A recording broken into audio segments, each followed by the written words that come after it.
Thank you, thank you, thank you. My goodness, thank you all for being here. Whoa. Hey, how you doing, man? Good to see you. Folks, first of all, I want to start off by thanking Trudy. Madam Chair, thank you for that introduction. I appreciate it very much, and thank you all. We're in the middle of the holiday season still. You all showing up here tonight. I do appreciate it. I really do. And I excuse my back to all of you who are behind me, as my father would say. I apologize for my back. But I want to start off by saying to you all that I really do appreciate the fact you take the time to be here, and I want to also thank the senator for her introduction as well.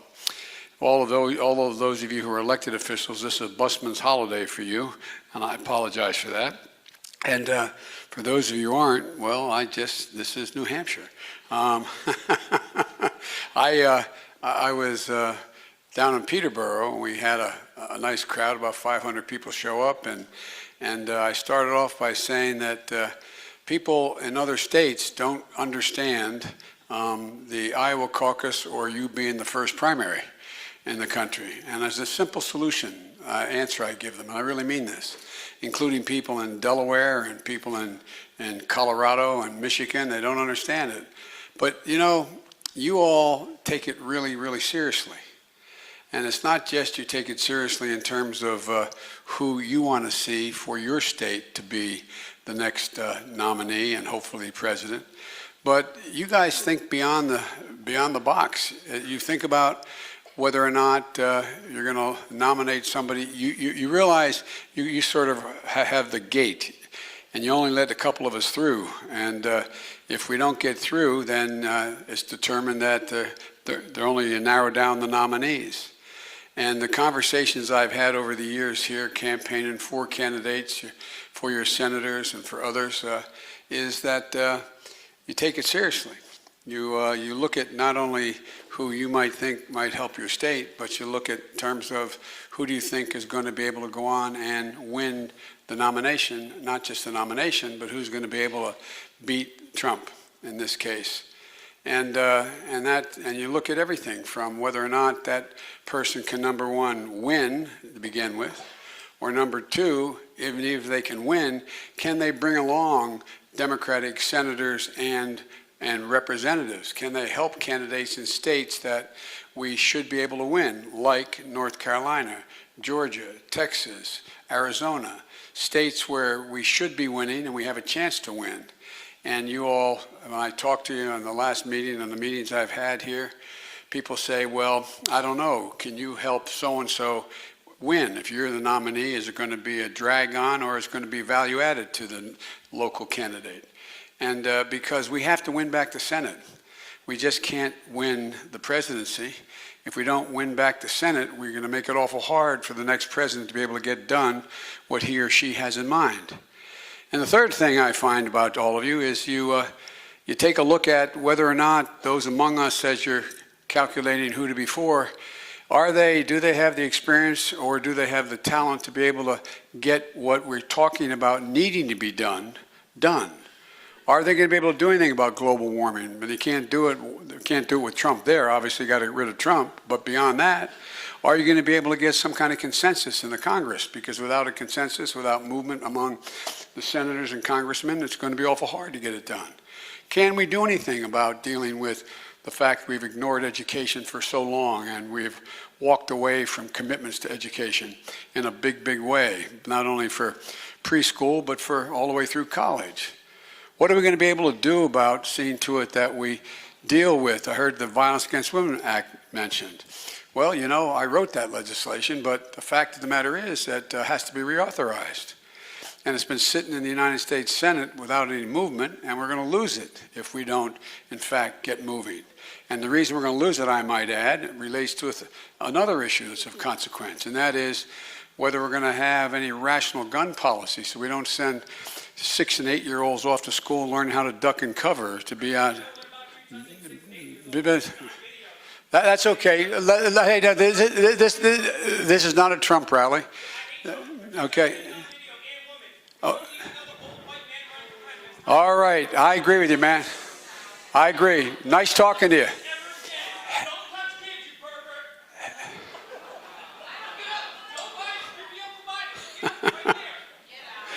All right. Well, you know,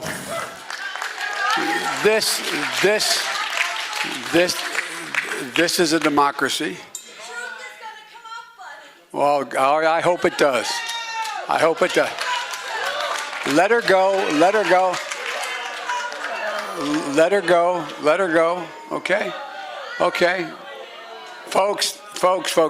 Look, this is, you know, we all know.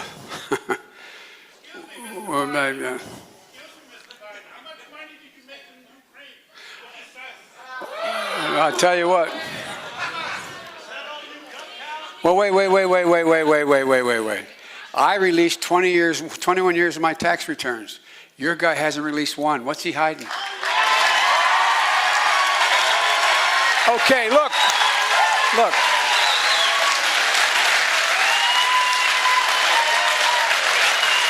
Well, folks, look. Here's the deal.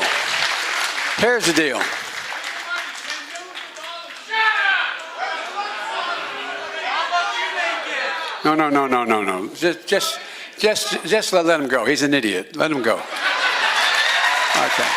All right, look. It's okay. It's all right. This is a democracy. This is a democracy. Would you, I tell you what, how about you and I talk later, okay? Absolutely. All right, well, hang around. Let me... Anytime, Mr. Biden. Anytime. Anytime, Mr. Biden. As my mother would say, would you hush up for just a while? Okay? Be polite. Okay, good. Now, having said that,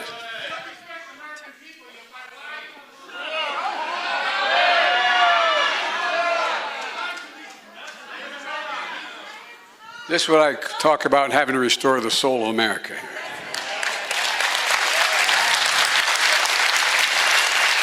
It's called decency. It's called honor. Well, look, folks, so there's a whole lot of issues that we have to discuss. But I'm here to want to talk about what you want me to discuss. There's everything from, I think the existential threat to humanity is global warming. I think it's the single most important threat that we have out there. I'm happy to talk about it. I think we have to deal with the issues related to foreign policy and why have we become a pariah? Why is, if you take a look at the polling data done by the Gallup International Polling Association, showing that Kim Jong-un Xi Jinping of China is more respected than our president, and he's just above the leader of Russia, a guy who I know relatively well. I've learned three things. Number one is that Donald Trump doesn't want me to be the nominee. Spent an awful lot of money, about $12 million so far, trying to pick the Democratic nominee. It's kind of interesting. I wonder why. Secondly, I've learned that Vladimir Putin doesn't want me to be president because he knows I know him. And they spent thousands of bots, as they call them, on the internet, putting out lies about taking pictures of American citizens who I've never met, they've never met me, and putting statements under their names as if they had said something terrible about me when they never did. Even Facebook took them down. And I also learned that Kim Jong-un, the dictator in North Korea, had to put out an official, the official news agency of North Korea said, Joe Biden is a rabid dog, he should be beaten to death with a stick. Then he got a love letter from Trump, but at any rate. So look, folks, this is unfortunately going to be a campaign like you see the beginning here. You know, but we still have to deal with one issue. We have to, notwithstanding what you just heard, we have to unite this country. At the end of the day, we have to bring it together. And, you know, I'm told by some of my the competitors for the nomination that I'm being naive. And they say, yeah, Joe used to be able to bring Democrats and Republicans together his whole career. But that was a long time ago. It was 3 years ago, but that was a long time ago. But I refuse to accept we're going to be in a perpetual state of war with the opposition. We can't function that way. We cannot function that way. We have to move beyond that. And they say I don't understand the Trump Republicans. I understand them well. I understand them very well. I don't think there's anybody who has been on the short end of their attacks more than I have. They're going after my only surviving son. I had my grandchildren come to talk me into why we should run. I considered not running back in the spring, actually the late winter last year. And my kids asked for a meeting, my 5 grandchildren, true story. And we have a deal in our household, and maybe some of you do. If any child wants a meeting, a family meeting, we have one. Not a joke, it's taken seriously. So I got a call from my granddaughter, who's named after my deceased daughter. She's a senior now at Columbia Law School. And I have 2 other daughters, granddaughters. One, they're both at Penn, a junior and a freshman in college. And my deceased son, Bo's 2 children who live near us. And they came and said, Pop, you got to run, because I was thinking to not run, because I knew it was going to be this kind of campaign. And no matter who it is, by the way, whomever the nominee is, you're going to see this multiply. And they said, Pop, we know it's their whole lives, I have been either a senator or a vice president, or their daddy was the attorney general, my son who passed away. So they understand. And my little boy, Hunter Biden, he's now in 8th grade, he said, we know it's going to be mean, Pop. And he takes out his cell phone. And he shows me a picture of me walking out of the funeral mass for my son, Bo, and the flag-draped coffin. And I had my hand on the coffin with the flag, and I leaned over.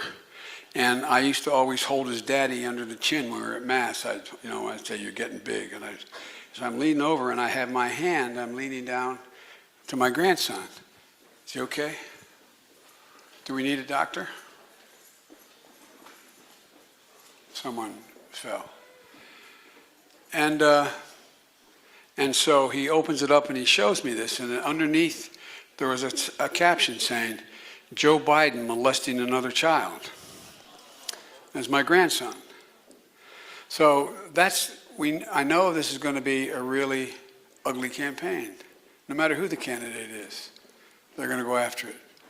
And that's one of the reasons why I'm running. Folks, I announced I was running for 3 reasons. I'm going to stop and take questions. The first one is I said we have to restore the soul of this country, and I meant it. It wasn't hyperbole. I come out of the civil rights movement. I thought things had really changed. I got back from law school. My city was the only city in America, Wilmington, occupied by the military for 10 months because a significant portion of it got burned to the ground when Dr. King was assassinated. And I had a good job with a major law firm, and I quit and became a public defender because we had for 10 months, and you can, as my wife, the professor, you can Google it, 10 months, the National Guard was on every street corner with a drawn bayonet. And so I decided I wanted to get involved, as I always had been, in the civil rights side of it. And I used to interview people down, if you've ridden Northeast Corridor from Boston to Washington, you go through Wilmington, Delaware, and that whole section of the city, as you approach it, was burned to the ground. It was just leveled. And I used to interview clients down there before they would be taken into jail. And here I was, almost 40 years of the month, in January, standing on that same platform, waiting for an African-American man to come 27 miles from Philadelphia on the train to pick me up, to ride 157 miles to Washington, D.C., to be sworn in as President and Vice President of the United States. And all of a sudden it hit me. I thought things would never get better, and what I did was I looked up and I called up my 3 children, my son Bo, my son Hunter, and my daughter, and I said, don't tell me things can't change. Look at what's happened. Look how it's thriving now. Look what's going on. But I was mistaken about one thing.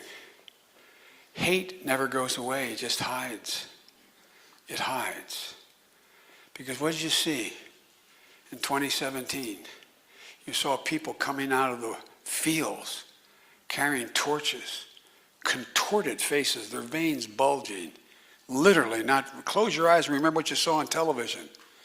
Literally bulging, screaming, and repeating the same anti-Semitic bile that was spoken in the streets of Germany in the 30s, accompanied by white supremacists. David Dukes, the former Grand Kleagle, said when asked what did he think, he said, this is why we elected him. A young woman was killed protesting it. And what the president was asked, he was asked, what do you think? And he said there were very fine people on both sides.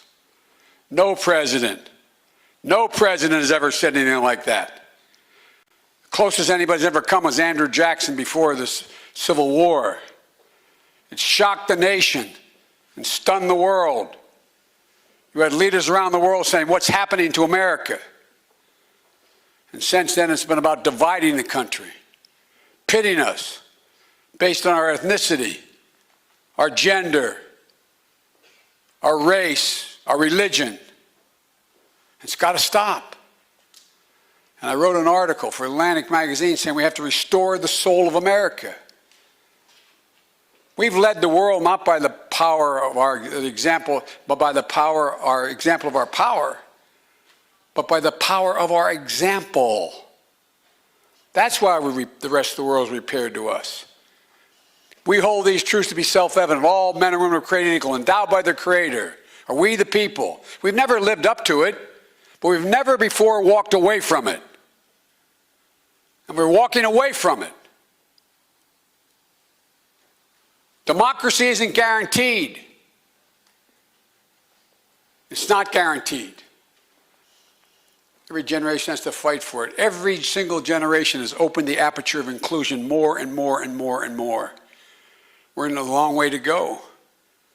But we can't let this go on. We can't let it go on. And I don't believe that's who we are. That's not who the American people are. You come from my states like yours, and everybody knows everybody. It's relatively small. A lot of medium-sized and small towns. We teach our kids, teach our families that we think truth matters.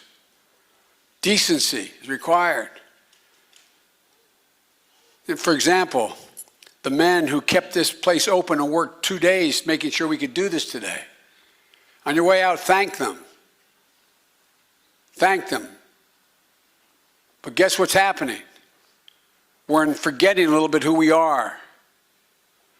My dad used to have an expression, everyone's entitled to be treated with decency. Everybody. No matter what. We can't lose that. The second reason I'm running is we got to restore the middle class. And this time bring everybody along. From the disabled to people of color, to those, everybody. Everybody. We have such enormous opportunities. We're so much better positioned than any other nation in the world to own the 21st century. We have the more fine research universities here than all the rest of the world combined. We have the best people in the world, the best intellects in the world. We're in a situation where we can do virtually anything. We just got to get up and remember who we are. This is the United States of America. We've never, never, never, never, never failed once, no matter what the objective was, if we've done it together. And think about it. Think about what's out there. So much we can do. Everything from curing cancer to providing access for all kids to decent education. So there's a lot out there. I'm optimistic. I'm optimistic. What we just heard does not represent who we are. That's not who the American people are. And so, folks, one of the things we have to do is we have to ourselves. You know, they said, for example, that I'm being naive about this. Well, like I said, I understand, man. If anybody understands this new Republican Party, I do. The way they're going after me. But guess what? It's not about me. It's about you. It's about the American people. Presidents are supposed to represent everybody. Everybody. Presidents can't afford to hold grudges. Presidents have to reach out. And I think the country's ready. I think they're ready. I think it's up to you to decide who among us seeking the nomination is the most ready to do this. That's why I'm here. I'm here to ask you, as I used to say when I was a kid running for the Senate, I wasn't old enough when I got elected. I was 29 years old. I had to wait 13 days to be eligible to be sworn in. For real. And I used to knock on the door and say, my name is Joe Biden, Democratic candidate for the United States Senate. Look me over. If you like what you see, help out. If not, vote for the other person. But give me a look. Folks, my name's Joe Biden. I'm seeking the nomination for President of the United States on a Democratic ticket. Look me over. If you like me, please help me. If not, help another Democrat. So let me open it for questions. Questions?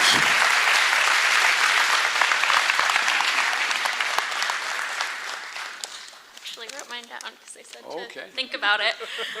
She's going to give you a mic so I can respond. Thank you. Hi. So thank you so much for your service to this country in the Senate and within the executive branch. As you may know, the Helms Amendment bars the use of foreign assistance funds for safe and legal abortion, but nearly 30,000 women die as a result of unsafe abortion each year. Will you champion legislation to repeal this law and ensure that safe legal abortion is part of international health programs? Yes, yes, yes, yes.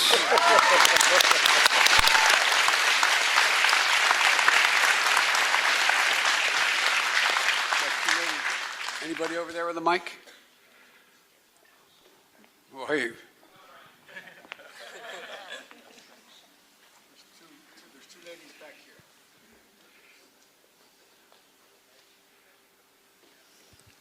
First of all, thank you for coming to New Hampshire.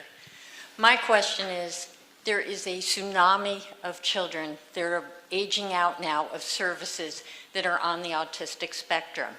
This country doesn't have the facilities, they don't have the finances to get behind and rally for these children that need a purpose, that need residential care.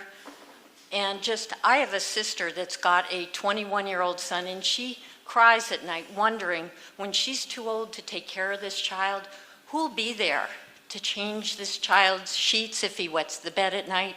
What are we going to do about all of these adults that need the respect and the care as they age out?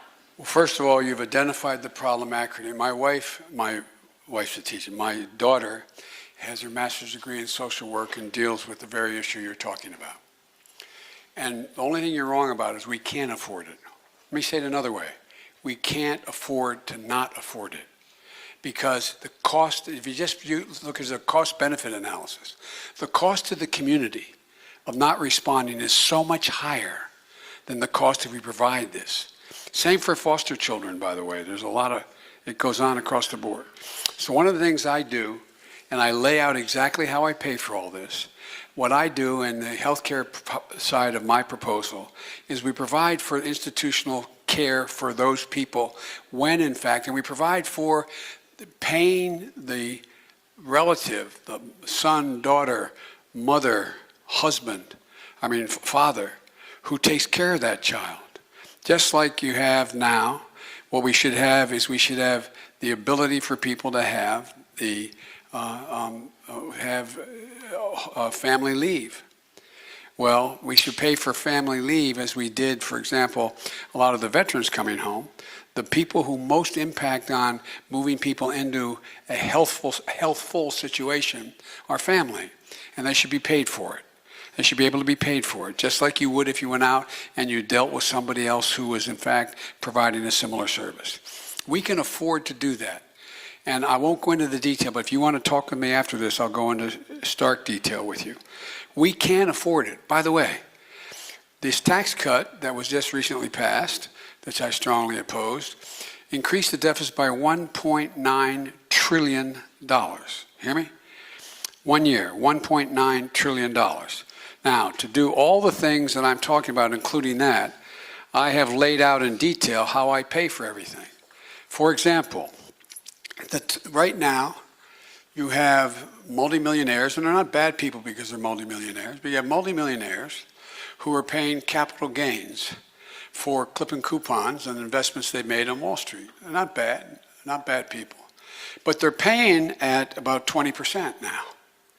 Well, guess what? If in fact you made them pay exactly like you have to pay, in fact, based on what your income is, your income taxes are, they should be paying at 39.8%, which should be the highest rate that we charge people at the top bracket. If we did that alone, just that one change, that raises $800 billion. $800 billion, okay? If you take away, right now, the corporate tax rate has been lowered to 20%. Well, it was at 38. You could argue it should be down. Barack and argued it should be at 28. But it's down to 20%, and the actual pay is about 13% of major corporations. If you just made it 28%, not what it is today, that raises another $730 billion. Go down the list, 10% corporate minimum tax. Why should we be paying at a lower tax rate than the secretary? Rate. I don't think he should. We should start to reward work, not just wealth. This isn't about punishing anybody. These folks will do just fine. Won't have to change any of their standard of living. They'll just fine. If you, for example, cap deductions, you make a charitable deduction before the first of the year, and you contribute $5,000 to your church or $1,000 to a homeless shelter, whatever it is, you get to deduct whatever tax rate bracket you're in. So if you're in a 24% tax bracket, you get to deduct 24%.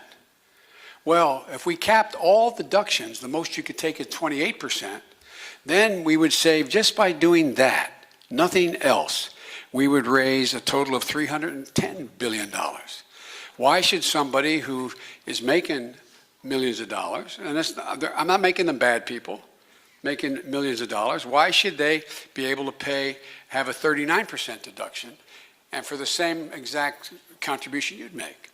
So my generic point is there's an ability for us to pay for these things. That doesn't even count what we call tax exemptions, tax loopholes.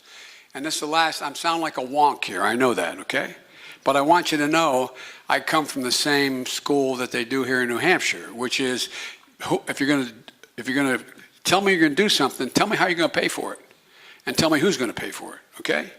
And so you have a situation where if you take a look now, we're in a situation where there are $1,640 billion in tax loopholes that are, most of which, at least $600 billion according to most economists, aren't justified. A tax loophole, meaning you owe a tax that doesn't have to be paid, is usually designed in the past on will it provide a social good, does it promote economic growth, etc. They're the rationale. Well, you get a tax deduction for your racehorse. Why in God's name shouldn't you have a tax deduction, be able to have a tax credit for childcare? So there's a lot of things out there that we can do and afford it. Now, the next logical question you're going to ask me, and I'd ask me if I were you, is, okay, Joe, how can you get these guys to support that? Well, guess what? Everybody has sort of seen the Lord now. You know, there's two ways people get inspired.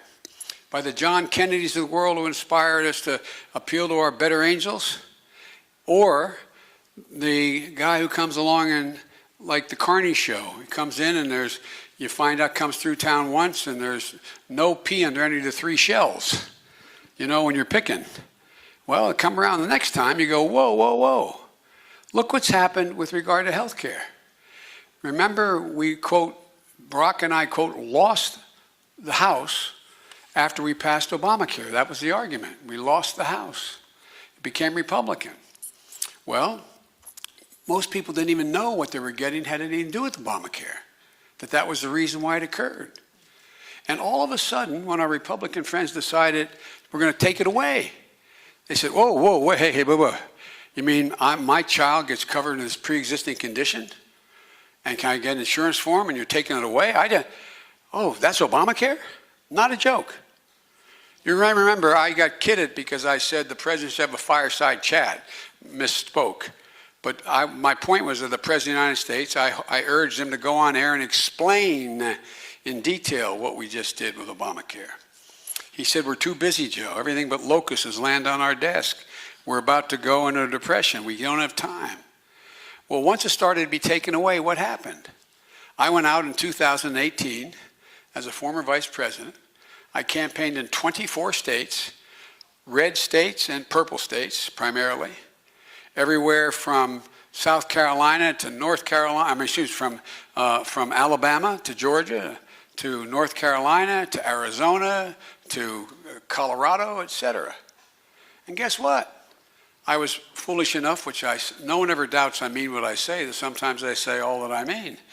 And I said, I think we're going to win 41 Republican seats. We did. And what did we do? We didn't attack their motive. Because when you attack a person's motive, you can never get to go. You can never say, you're in the pocket of, and now by there. Can we work out an agreement on this? Attack their judgment. Did you hear many Republicans talking about getting rid of Obamacare in 2018? Oh, no. I like pre-existing. We had to cover pre-existing conditions. Oh, no, you can keep your kid on your insurance policy till they're 26. Yeah, that's okay. Oh, those 20 million people who got that insurance that didn't have it before. No. So we went out and just made the case. We blew the socks off. We blew the doors off. Because people began to realize what was taken away was something that, in fact, was a consequence of an action taken by a Democratic administration. Even in this state, you didn't have a lot of people running against totally eliminating. Some did. Totally eliminating health care.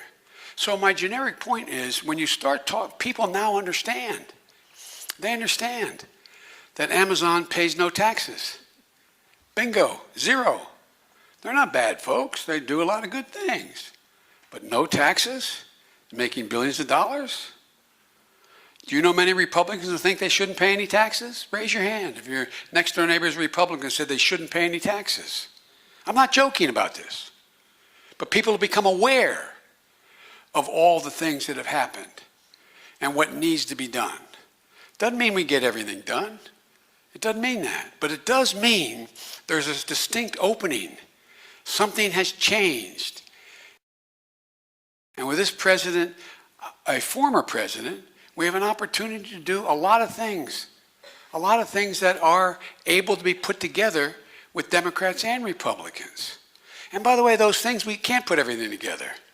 Remember, every time we had a problem with the House or the Senate when I was vice president, Joe went up. Joe will do it. I'm the guy that got sent up to the Hill because I never questioned the motive. I questioned their judgment. We got a lot done. But when we don't get it done, presidents are supposed to persuade. Not berate, but persuade. Lay out why this is in the interest of the country as a whole to do what we have to do. Like it's in the interest, for example, and last example I'll give you, and I'll get off of this. You know, we should be investing billions of dollars into medical research. Alzheimer's, for one. Some of you are docs that I met tonight, and some of you may be researchers. You may be engaged in medical research. Well, you know, for a drug company to come along and invest the kind of money needed to deal with the cure of Alzheimer's is going to cost them hundreds of millions of dollars. Well, and the chances of getting it are slimmer than they are unless you spend billions of dollars. So what I propose we do, for example, is there's a thing in the Defense Department. There's a thing called DARPA, the Defense Applied Science and Research, etc. They're the ones that came up with global positioning, the internet. They're the ones that came up with stealth technology, etc. Because they're separate entities, separately funded. Well, I propose we have a thing called ARPA-H, an applied science effort at the Department of Health. We bring in outside experts, and we focus and we spend over the next 4 years $4 billion a year to be able to do research on, say, Alzheimer's. You realize if we don't do something about Alzheimer's, in 20 years, according to all the experts, and the researchers may be able to confirm this, every single hospital bed in America will be filled by an Alzheimer's patient. Every one. $256 billion a year. It's overwhelming our interest for us to spend the money now to do the research, that the drug companies can't do or are unable to do or unwilling to do, just like the Defense Department did. We can do so many things, and we can afford it. We can afford it. And so I believe the public has become so much more aware of what's been taken away, what is not there, what's not fair. Go up in the North Country, which I've been up to recently, or I was just out in Idaho, and the Tetons in Wyoming. Guess what? You look at those magnificent trees in the summer, guess what? They're all turning brown. Why? Insects. They're able to live there now. They're killing off the greenery. We're losing thousands of species. We're in trouble. People are beginning to figure it out. And so there's room to make some kind of change, some changes. So that's why I'm optimistic we can get a lot done. And we can't get it done. You go out and you don't do it meanly. You campaign against the rationale being offered. Just like we did about the healthcare piece. That's much too long an answer, but it's an incredibly complicated question. But I'm still optimistic we can do a lot of this. Okay, I can get back to yes or no maybe. Anybody in here? Sir. I've been following the campaign pretty closely, and the biggest difference among the candidates seems to be the health care plan. And maybe you could explain what your plan is and why it's better than the other choices. I mean, I can. I hope you'll agree with me, but I can. What I do, there's two competing plans, basically. If you notice, I initially was the only guy who came along and said we should build on Obamacare and add a public option, which is a Medicare-like option to it. And initially, everybody was for Medicare for all. Every one of the people stood up and said, I'm for Medicare for all. A great objective, except it has a few limitations. One, it costs $30 trillion over 10 years. Find me an expert who will tell you it costs less than that. Most say 35 trillion to 40 trillion in 10 years. So that's between 3 trillion and 3.5 trillion per year. Per year.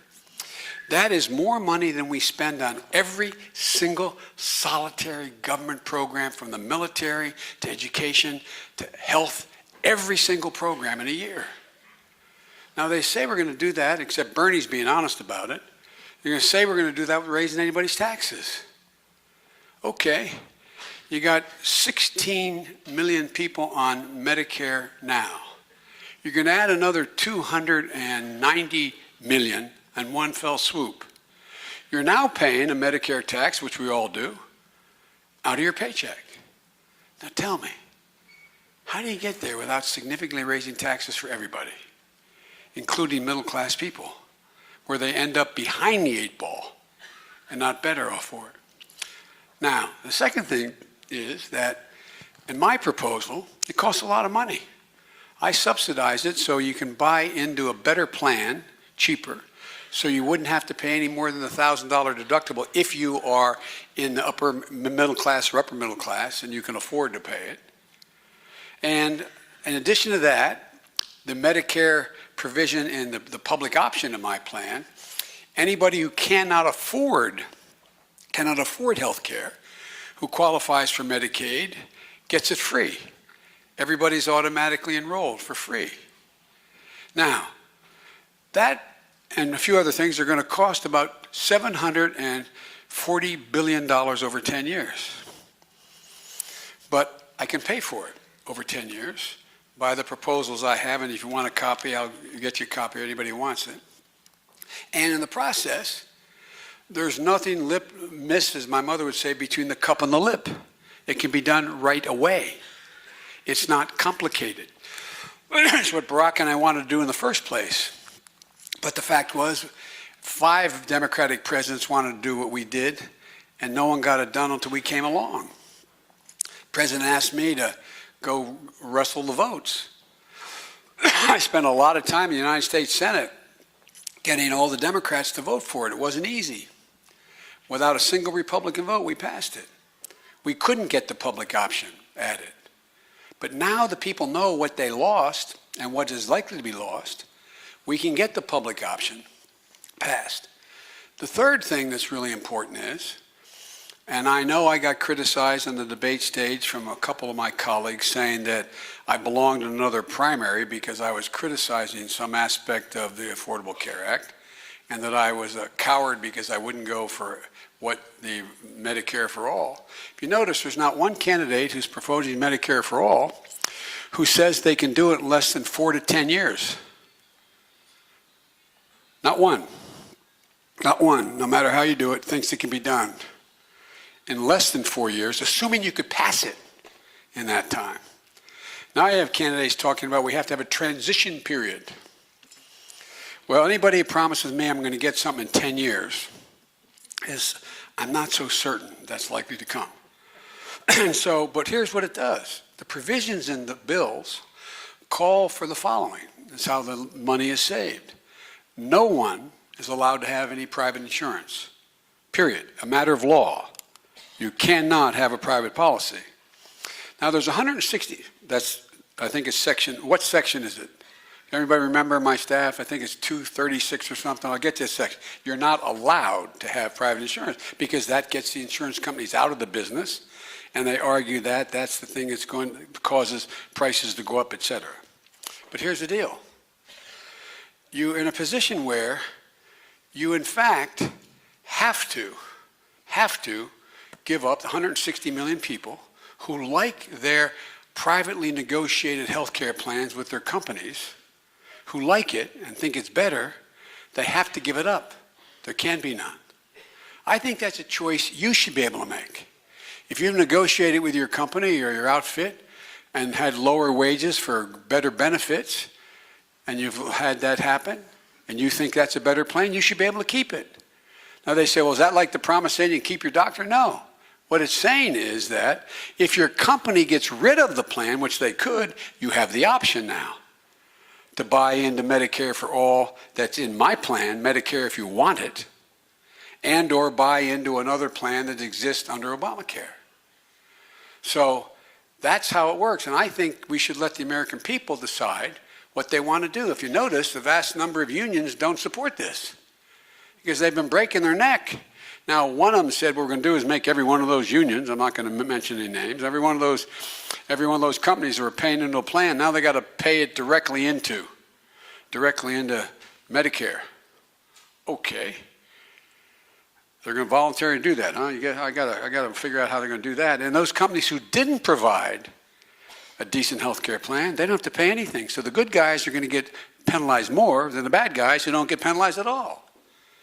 I don't think it's workable. It's notable. It makes sense in terms of a theory, but it is very difficult to do it. And by the way, do you realize that 60% of all serious accidents where people die occur in rural America? Rural America. 20% of the population, 60% of the people who die from trauma die in rural America. Why?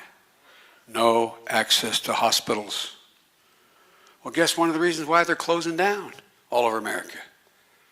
Because they do not get paid by Medicare on time.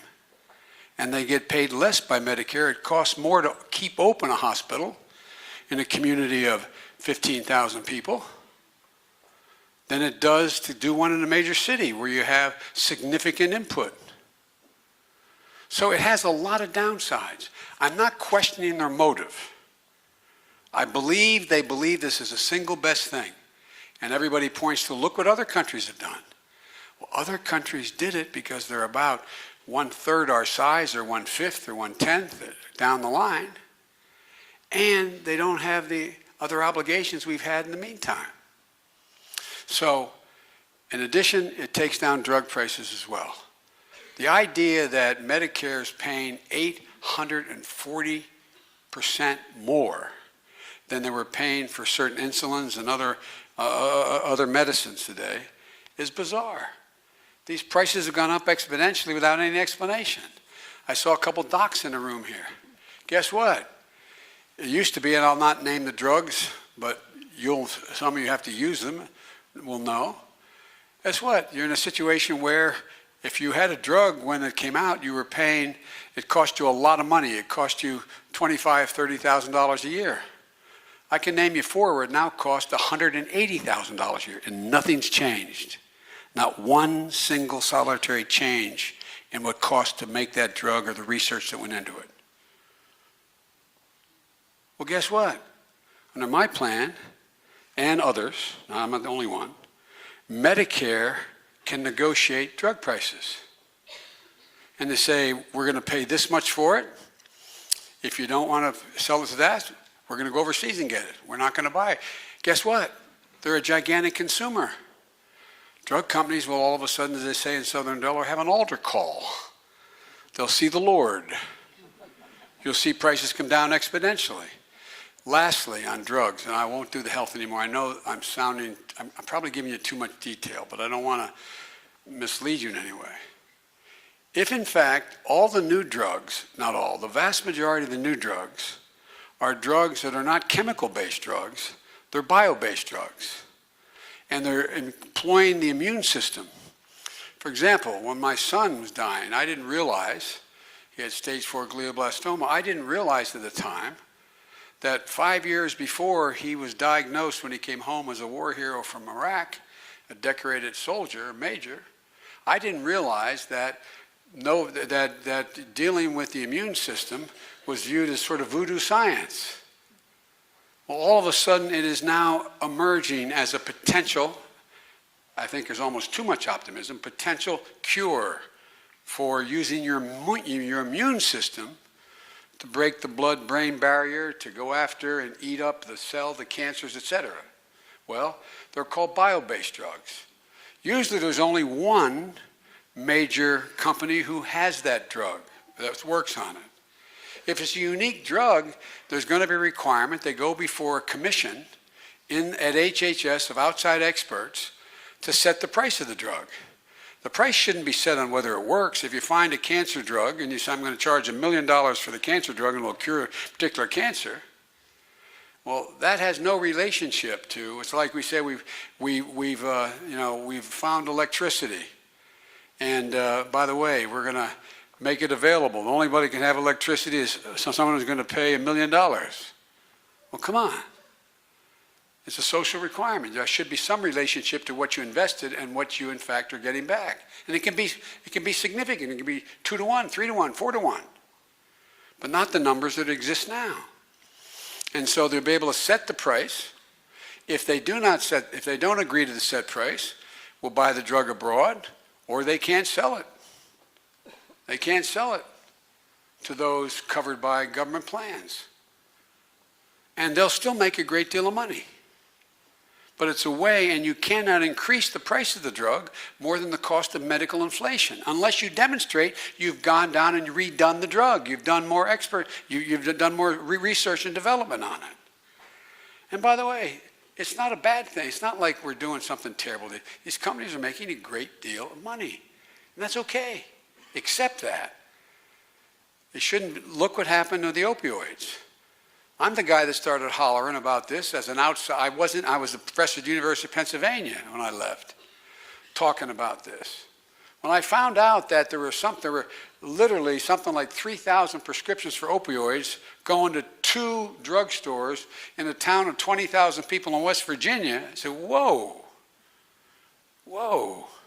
Or 9 billion opioid pills sold in a matter of years? When any doc will tell you if a derivative of any of the opiates you're talking about, you can get hooked in 5 days. How many advertisements on TV did you see when they start talking about these painkillers, saying you can get hooked in 5 days? Well, guess what? All of a sudden, we went and they sued them, just like the tobacco companies. Well, guess what? Pfizer and others are in real trouble. They're going to go out of business. And the CEOs, if they lied, and those people who lied about it, should be held liable as well for misleading the public. Because so many people have been hooked on these opioids. It's an epidemic. You know, right here in this great state, your fire departments, what do? They're the place where if you have an overdose, they take you to try to make sure you make it. Think about it. If I told you that 15 years ago, you'd look at me like I was nuts. But it's happening. So there's a lot we can do. This is not beyond our power. And I am a flat old capitalist. This isn't about socialism. It's about every single solitary change in American history when they've gone through a major fundamental technological change. There's been an adjustment. I'll end with this. Some of you students up here, you're going to study about the Luddites, the people who in the first industrial revolution in the early 1820s and 30s in England, because there was all the machinery that was moving through, all society was changing. From a rural society to having kids sitting on top of slag heaps, separating coal from shale.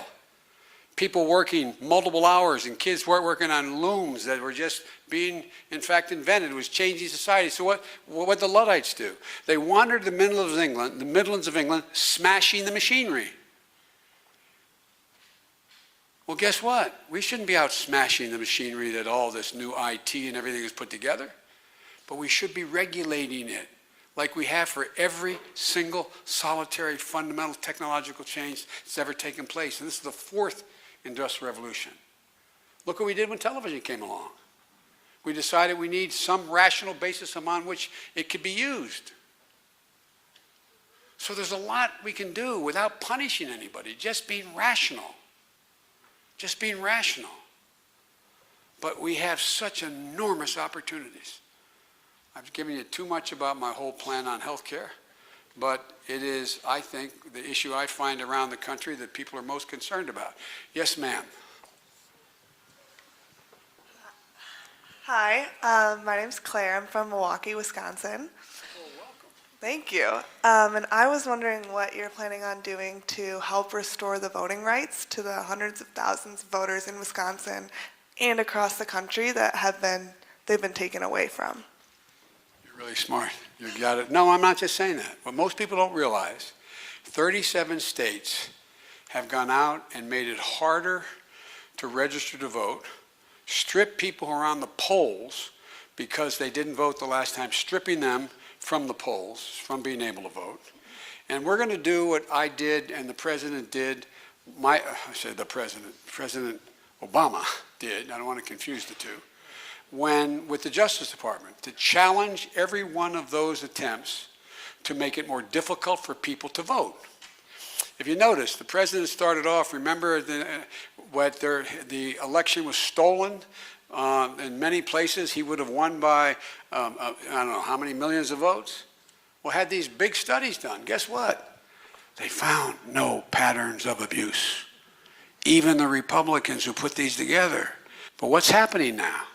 What's happening now is we're moving in a direction to say that there's all kinds of impediments, particularly for the elderly. You have to have a newly issued ID card from the government. Well, how many people you know have a mom or a dad, uncle or aunt, who has a hard time getting on a bus or going somewhere to go get a new ID card? It's not easy to do.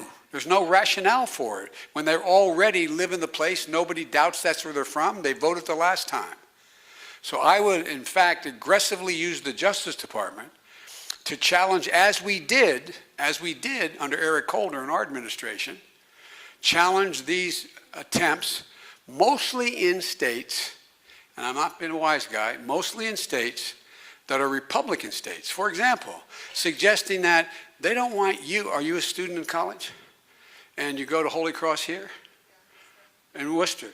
Well, let's say you decided you wanted to register and declare Worcester as your place of residence as a college student. Well, in states that are in fact Republican states that have that occurring, they make it impossible for you to register. They keep students because they're worried that students vote. Guess what? College students tend to vote significantly more for Democrats than Republicans. In states that have large black populations, what do? There's a new Jim Crow out there. The Jim Crow laws are you are taken off the polls if you didn't vote the last election. Some of these requirements requiring federal ID cards. I mean, it's all designed to make it more difficult for people of color, poor folks, elderly folks, and students to be able to vote. As President of the United States, what I'm going to push very hard is same-day registration, number one. Number two, when you turn 18, you automatically are registered if you identify where you're living. Why are we the only country in the world that makes it harder to vote? Harder to vote. And again, you think that, well, this is just Biden, he's a Democrat, he's talking about. Look at all the investigation that was done by this Justice Department. They could not find patterns of abuse, cheating. They went through it and they had a bunch of attorneys general of Republicans around the country. They found no pattern. Just like the president saying, I love this one. When he got sworn in, he pointed out his crowds were bigger than the ones we had.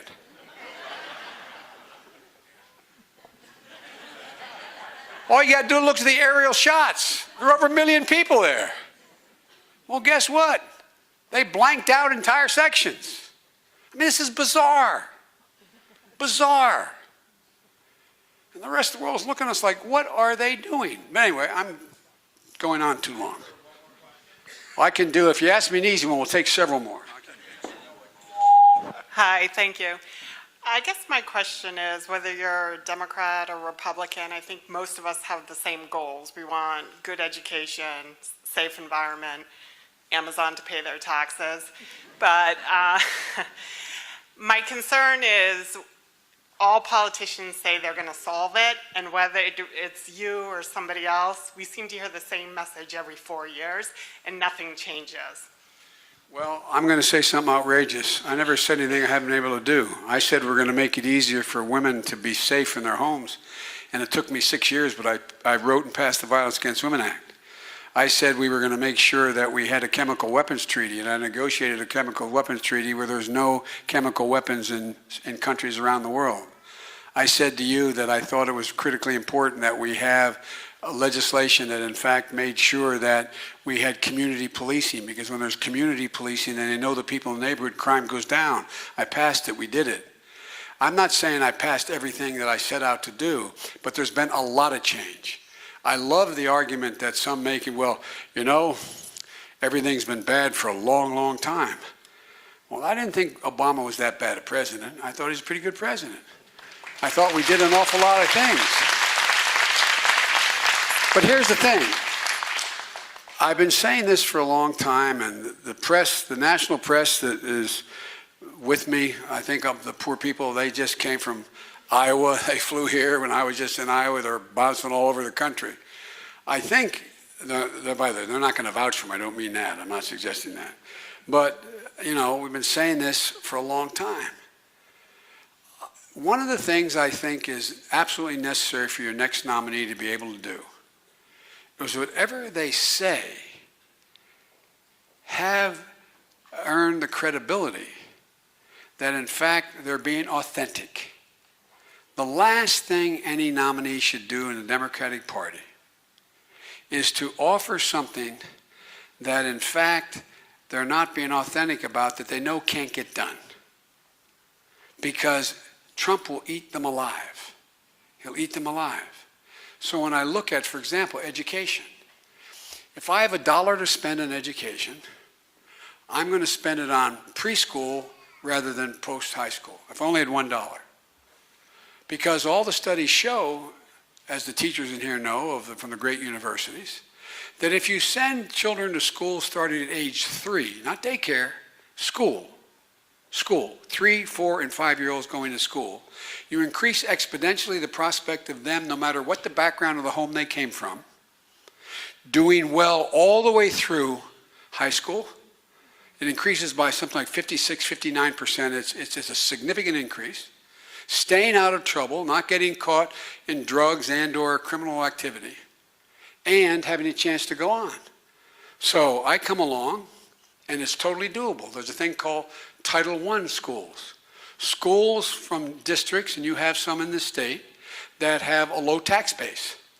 and they get extra help from the federal government because the taxpayers in that district cannot pay as much as other districts can. And so right now we spend $15 billion a year helping Title I schools. Well, it's not nearly enough. So if I triple that to $45 billion, and in the scope of things, I promise you, come and let me some of these tax cuts we're going to be able to eliminate, we're going to be able to do this. Well, what happens? It makes sure that we can start to pay teachers competitively. Do you teach? Well, anybody who's in here teach, if you graduated summa cum laude from the University of New Hampshire with a degree in education, or Harvard from a degree in education, you automatically get paid 26% less than anybody else graduating with another degree. Well, guess what? We're 105, some say 150, 105,000 teachers short right now in America. The baby boom generation is retiring. We're going to be short over 500,000 teachers in the near term. Now, what does that mean? It means classroom sizes are going to go up, scores are going to go down, prospects are going to be lessened. So one of the things I do with this Title I is I make sure the first thing you have to do is pay teachers in those districts competitive salaries.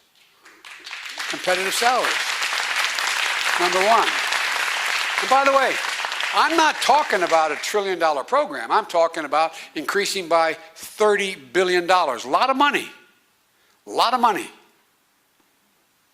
But secondly, we could put every single solitary child in preschool. Thirdly, you realize when you were in school, which is I know only a couple years ago, but when you were in school, guess what? You had school psychologists in our schools, in the districts. You had social workers in our districts. Today, there's one school psychologist in America for every 1,507 children. The minimum they say is needed is 1 to 700. They're not there.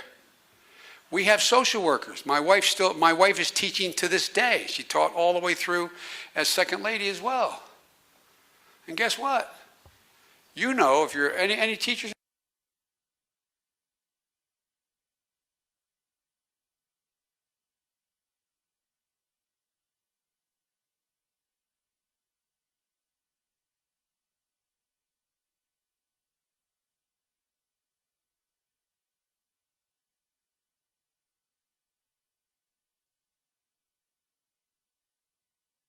There to pick them up. Nobody there. And guess what? What do? We found out a lot of new research. Right now, we've learned that mental illness, drug problems don't cause mental illness. Mental illness causes drug problems. And guess what? You intervene. No, but you intervene quickly with a child, not to put them in an institution, but to counsel them and move them. We can have a phenomenal impact on a whole range of things.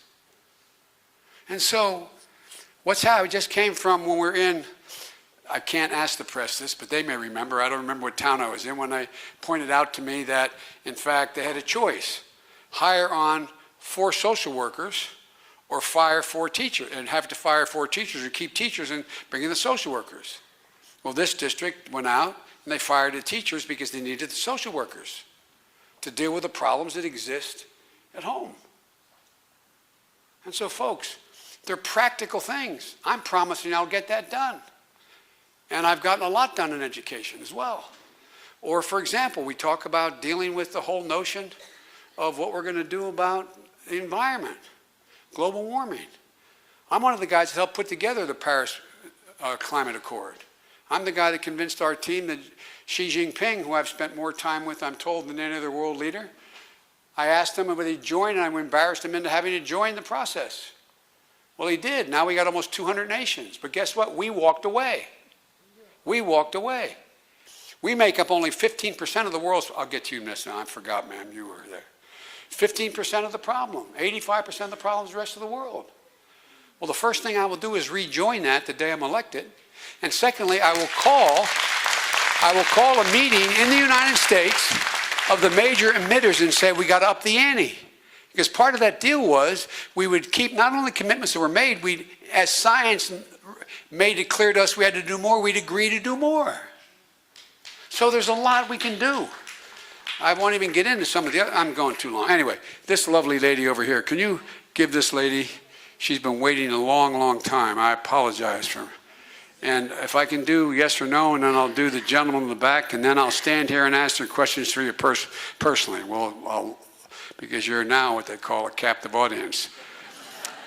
The game has been over for a while, the score is finished, and here we go. Hi, it's my pleasure to meet you. And my name is Helen, and I thank this lady for bringing up the autistic children. I have 2 grandchildren, which I'd like to talk to you what she's done. But my question is, where China and Russia and Iran right now are having their drills, and we're being threatened by the North Korean dictator, and where our own president is being laughed at by most leaders in the world, where would your policies, or how would you bring us back to getting our standing within the world where people are no longer laughing at the Americans, and the Philippines now are changing their immigration policies against Americans? I'm curious as to where you... I think it's a really important question. We haven't talked about foreign policy. I'll try to do this very, very briefly. Folks, as I said, the next president, whomever he or she is, on day 1, there's going to be no on-the-job training.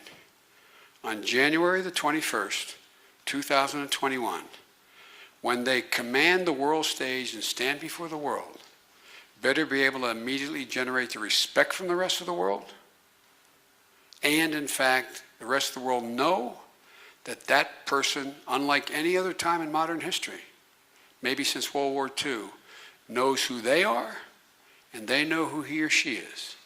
I've met every major world leader. I know the vast majority of them by their first names. And Putin knows I know him. We've had, as they say, a couple altar calls together, spent a lot of time with him. And our allies know I know them. And they know, no, I will. Well, here's what I said. Barack always kids me because I'd always quote things for him. He'd say, what's it like having Joe as a vice president? It's like having an older brother in the room. Well, my phrase I always use with him, and he's used publicly, is that, as Joe says, all politics is personal, including foreign policy. By that I mean you got to know who the other person is without any blinders on. You got to be clear. As I said with President Putin, we had long, long meetings. I went into his office with him, and I looked at him. I said, look in your eyes. I know who you are, and you know who I am. And he said, yeah, we understand one another. No, it wasn't meant to be insulting, just to make it real clear. I know you. I know who you are. I know how you operate. And you know how I operate. So let's understand that's where we start from. Or with those people who are our friends. When you say something, you can take your word for it. My whole career has been devoted primarily to foreign policy. One of the reasons Barack picked me was because of national security and intelligence background in foreign policy, because I was chairman of the Foreign Relations Committee for so many years. I've been to most every country in the world. And here's the deal. The deal is that our friends have to know we know they're our friends and we keep our word. I spend more time probably with the Kurds than anybody has, starting with Barzani up in Kurdistan. I was all the way back before we went into that area. And guess what? 10,000 of them died defeating ISIS and the Caliphate, with only a handful, relatively speaking, of American special forces guiding them. They defeated the Caliphate. They put 10,000 ISIS prisoners in prison, saving us, the United States and Europe. And what did he do? He made a deal with a guy I know incredibly well, because I've spent a lot of time with him. He's become a bit of an oligarch in Turkey, Erdogan. I don't know what deal the president made with Erdogan, but all of a sudden, against the advice of all his commanders, his very conservative commanders, he pulled a few American troops out. expose the Kurds, let them be killed, their children. And what happened? Again, I'm not being a wise guy. Close your eyes and picture what you saw on the news. Our anti-personnel carriers pulling out. Women holding up their child saying, don't leave us, don't leave us. And you could see the looks on our American warriors' faces. They were ashamed. They put their heads down. They put their heads down. The head of the Navy SEALs, real tough guy I work with closely. I don't think there's a Democrat with a capital D bone in his body in terms of Democratic Party. He came forward and wrote an expose saying, this president, it's shameful. I'm using my word, I'm exact words, a long article, how he's so damaged our reputation around the world. Who will trust us now? Who will trust us when we say we're standing with you? Look what's happened. Look what's happened. He treats NATO like it's a protection racket. We have sacred obligations on Article 5. An attack on one is an attack on all. He treats it like if you do not put in more money, we are not going to defend you. What president has ever said anything like that in 70 years? Our credibility is cratering. And it's not just it's embarrassing to have a president who's laughed at on the 70th anniversary of NATO by our allies. It's that they're deciding to go their own way. They're deciding to go their own way. You heard with Macron, who I have problems with on other matters, saying we have to make an accommodation with Russia now. We can't count on the United States. You had the Chancellor of Germany. There's a Munich conference they have once a year where all the heads of state for all the NATO countries, foreign ministers, national security advisors, and American senators and congressmen go over.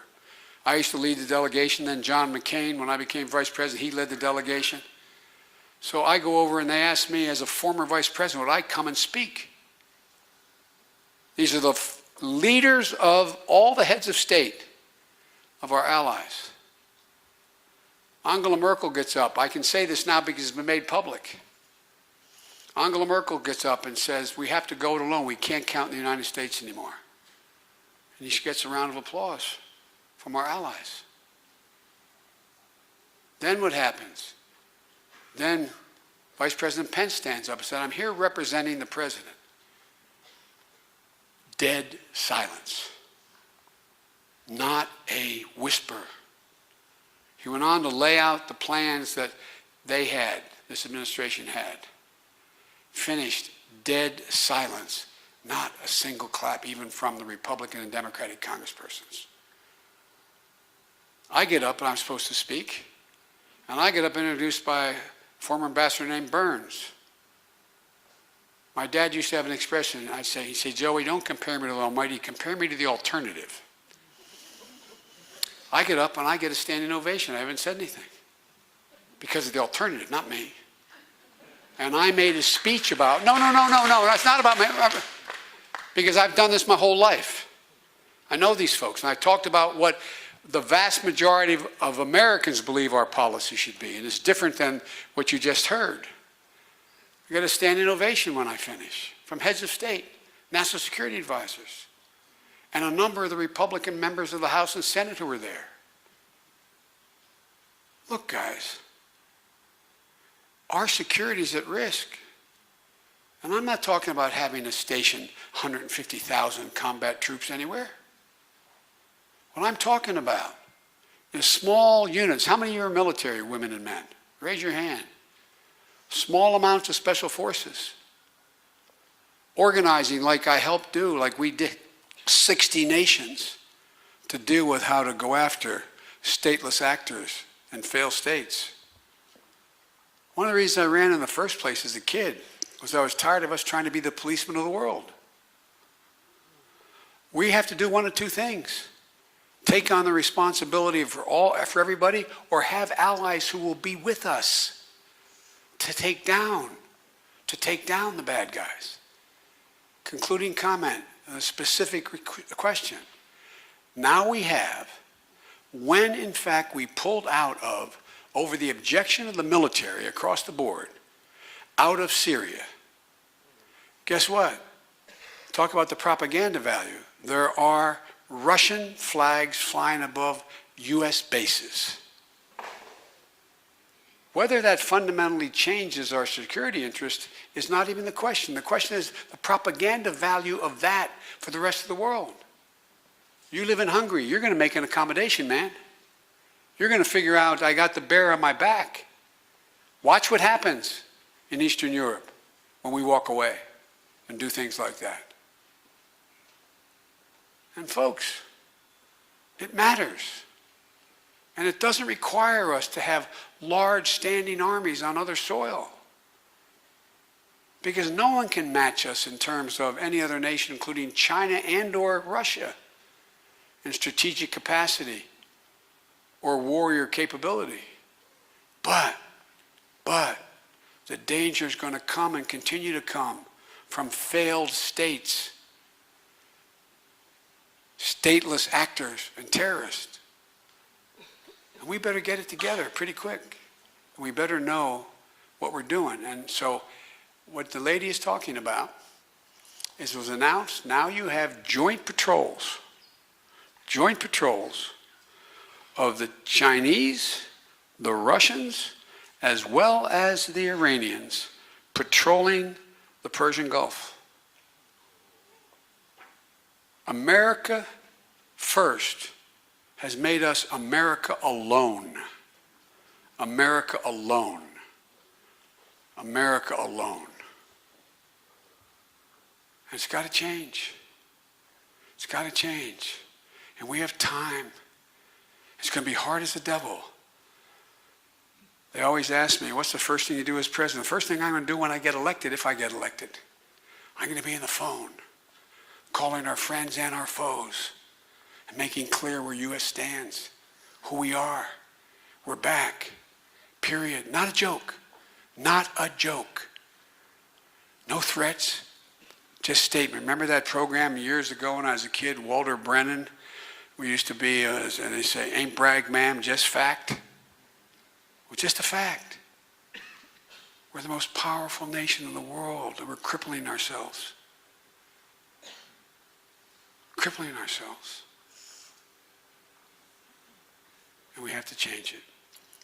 As my mom would, every time I'd walk out of my Grandpa Finnegan's house up in Scranton, he'd say, Joey, keep the faith. My grandma would no, Joey, spread it. Go spread the faith, folks. We got a lot to do. Thank you very, very much for listening.